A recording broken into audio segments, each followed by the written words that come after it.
Hello, Daphne here with another video for you. This one titled, The Lady Be Good, an American World War II Bomber, a Tragic Story. And was it ever? My adoptive father has a very personal connection to this World War II true story. The Lady Be Good, a United States Air Force bomber, disappeared without a trace over the Sahara Desert in Libya. After a bombing raid on Naples, Italy in April 1943, the Lady Be Good's crew of 9 men were returning to their home base in northern Africa. The crew on board had never flown a bombing mission before. And here's a picture of them. Well after midnight, the pilot radioed to report his automatic direction finder was not working correctly and asked for directions to their home air base near Benghazi, Libya, which is right on the coast of the Mediterranean. The pilot believed he was over the Mediterranean at the time. In the dark of night and having just flown through a sandstorm, the pilot thought his position was north of the coastline of Africa. The reality was the Lady Be Good had already flown well past her destination. The ill-fated flight continued southward for 2 more hours, deep into the Sahara Desert. When the fuel became critically low, the crew decided to strap on their parachutes, and one by one, they bailed out of the Lady Be Good. The plane eventually made a crash landing approximately 440 miles away from their home base and 16 miles away from where the crew had abandoned the plane. Not knowing they were deep in the heart of the Sahara Desert, these lost souls believed they could walk to safety. The crew began its trek northward. They thought the coast of the Mediterranean was close enough to reach in a day or so. Their calculations were incorrect. In spite of their heroic efforts, the entire crew lost their lives. No search by the military was conducted to find the Lady Be Good because it was believed the bomber had been lost at sea.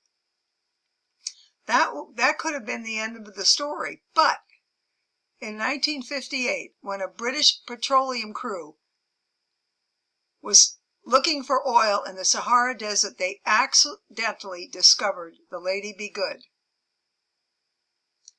In 1959, my adoptive father became chargé d'affaires at the American Embassy in Libya.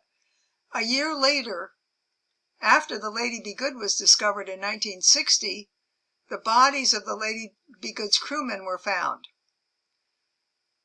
My father was taken on an American plane from Wheelus Airforce Base in Tripoli to view this tragic scene.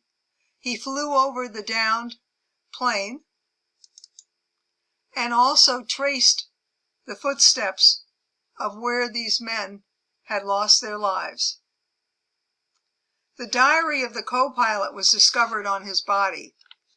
What he wrote indicated the men had no idea they were flying over land when they bailed out, or that they were 400 miles inland. Speculation indicates the crew may have thought the vast and empty desert floor in the darkness of night resembled the open sea. You can imagine what their surprise must have been like when their boots touched down on sand and not on water.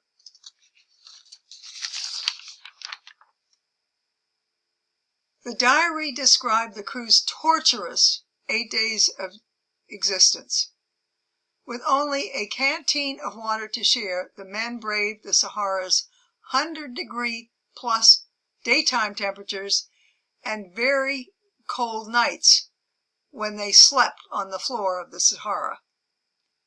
My father was in awe of the courage of these men, and we were all sad just thinking about their quixotic journey towards safety, but they never arrived. Ironically, very ironically, upon discovery of the Lady Be Good, edible food was found inside the plane's fuselage, along, believe it or not, with drinkable tea. So this is the ending of a very, very tragic story, made just a little bit more tragic by the fact that it was discovered on board. Not only was there the edible food, but a working radio. Perhaps if the crew had stayed on board and glided to a landing on the desert, some of them would have survived. Well, it's a lovely thought to think about, but that's not what happened.